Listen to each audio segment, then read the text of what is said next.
HSC 2024 সালের পরীক্ষার্থীদের জন্য রয়েছে দারুণ একটি সুখবর। সেটি হচ্ছে এইচএসসি পরীক্ষার্থীরা 10,000 টাকা ভর্তি সহায়তা পাবে।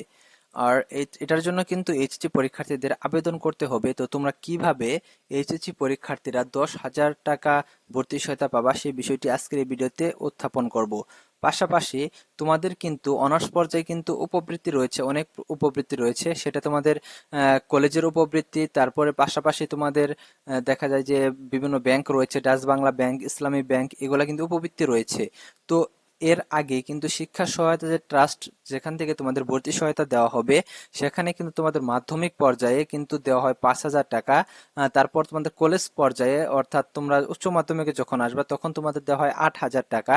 আবার যখন তোমাদের স্নাতক পর্যায়ে আসে অর্থাৎ অনার্সে, তখন কিন্তু তোমাদের 10,000 টাকা করে সহায়তা প্রদান করা হয়। আর এটার জন্য কিন্তু সকল শিক্ষার্থীকে আবেদন করতে হয়। তো আবেদনকারীদের মধ্য থেকে বেশিরভাগ শিক্ষার্থীরা কিন্তু এই সহায়তাটা পেয়ে থাকে। তো তোমরা তো 2022 সালের এসএসসি পরীক্ষার্থী। তো তোমাদের যারা 2023 সালে এসএসসি পরীক্ষার্থীরা ছিল, তারা উচ্চ মাধ্যমিকে যখন ভর্তি হয়েছে, কলেজে যখন ভর্তি হয়েছে, তখন কিন্তু তারা অনুদান পেয়েছিল 8,000 টাকা করে। আর এটা পেয়েছিল আবেদনকারীর শতকরা 85%।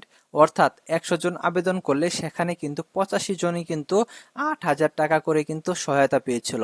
তো তোমরা যারা শিক্ষার্থীরা রয়েছে, এইচএসসি পরীক্ষার্থীরা, তারা যদি আবেদন করো, দেখা যাবে যে তোমাদের এরকম 80 থেকে 85%-এর মতো শিক্ষার্থীরা কিন্তু তোমাদের এই সহায়তাটা কিন্তু পাবে 10,000 টাকা। তো আরো তোমাদের সহায়তা রয়েছে, Islamic bank, Dutch Bangla bank, এরকম সহায়তা রয়েছে। তো কলেজ পর্যায়ে তোমরা জানো যে তোমাদের ডাচ বাংলা ব্যাংক থেকে যে উপবৃত্তিটা দেওয়া হয়, সেটা হচ্ছে 2 বছরে টোটাল 67,000 টাকা দেওয়া হয়, যা দিয়ে গ্রাম পর্যায়ে একটা স্টুডেন্টের পুরো এইচএসসি লাইফের পড়াশোনার খরচ কিন্তু চলে যায়। তো তোমরা যারা অনার্সে যারা ভর্তি হতে যাচ্ছ, তো তোমাদের যদি এরকম শিক্ষা সহায়তা ট্রাস্ট থেকে যদি তোমরা ভর্তির টাকাটা পাও, আরো যদি তোমরা ব্যাংকের যে উপবৃত্তিগুলো রয়েছে সেখানে আবেদন করা, প্লাস কলেজের উপবৃত্তির জন্য যদি আবেদন করো, তোমরা যদি দুইটা উপবৃত্তি পাও, তাহলে কিন্তু তোমাদের পুরো 4 বছরের 1 টাকাও লাগবে না তোমাদের পড়াশোনার খরচ। পুরো খরচটাই কিন্তু তোমরা ব্যাংক থেকে এবং কলেজের উপবৃত্তি থেকে কিন্তু পেয়ে যাচ্ছ। তো এমনটা যদি হয়, তাহলে কিন্তু তোমাদের পরিবারের উপর কিন্তু বিশাল একটা চাপ কিন্তু কমে যাবে। তো এটা আসলে তোমাদের এই তথ্যগুলা কিন্তু আগে থেকে খোঁজ খবর রাখতে হবে।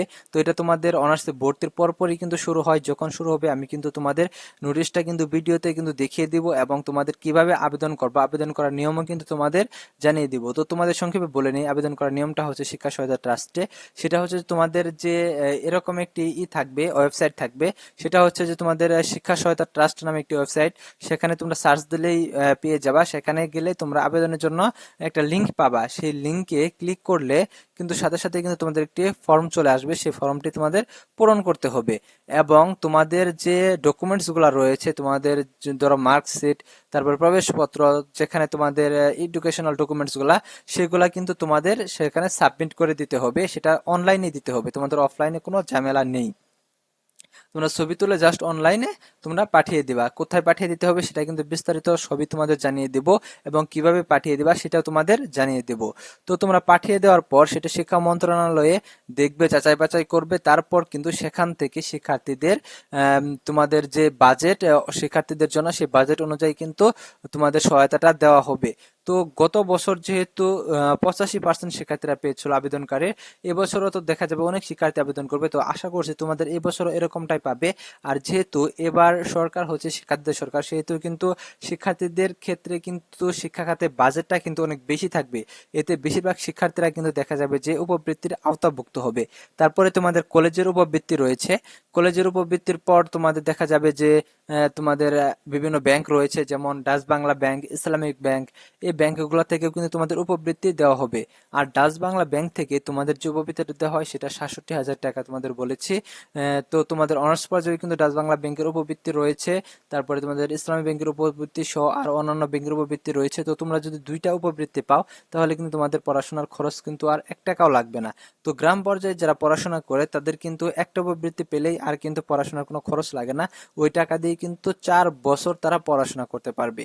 তো তোমরা যারা আমাদের চ্যানেলের শিক্ষার্থীরা রয়েছে, আমাদের চ্যানেলে তোমরা যারা সাবস্ক্রাইব করে রেখেছো, তোমরা তো আপডেট পেয়ে যাবা, কারণ আমি ভিডিও ছাড়ার সাথে সাথে কিন্তু সেটি নোটিফিকেশনে চলে যাবে। আর যারা এখনো সাবস্ক্রাইব করো না, আমাদের চ্যানেলটি সাবস্ক্রাইব করে রাখো এবং পাশে থাকা বেল আইকনটি বাজিয়ে দাও, যাতে নতুন আপডেট আসার সাথে সাথে সেটি তোমাদের নোটিফিকেশনে চলে যায়।